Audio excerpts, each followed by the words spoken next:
राज्यातल्या सर्व अंगणवाडी शाळा यांची अन्न व औषध प्रशासनाकडून होणार वारंवार तपासणी.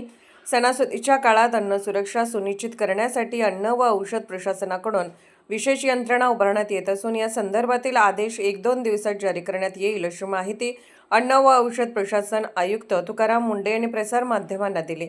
सांगली लोकसंदेश न्यूजच्या टीमने या जनहितार्थ अंगणवाडी सेविका ताईच्या मोहिमेमध्ये सहभाग घेतला होता आणि बातमीचा शेवटपर्यंत पाठपुरावा प्रशासनासोबत सुरू ठेवला होता.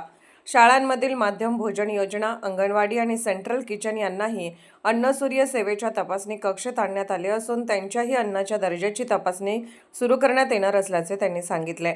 प्रसारमाध्यमांशी पुढे बोलताना ते म्हणाले, सणासुदीच्या काळात, सणापूर्वी, सणादरम्यान आणि सणानंतर अन्नसुरक्षेसाठी कोणत्या उपाययोजना कराव्यात यासाठी स्वतंत्र टप्पे निश्चित करण्यात आले आहेत.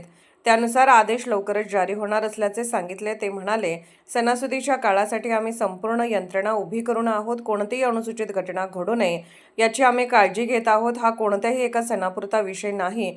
केवळ परवानाधारकांनीच अन्नपदार्थ तयार करून त्याचा पुरवठा करावा, हा त्यामागील जनहितार्थ मुख्य उद्देश आहे.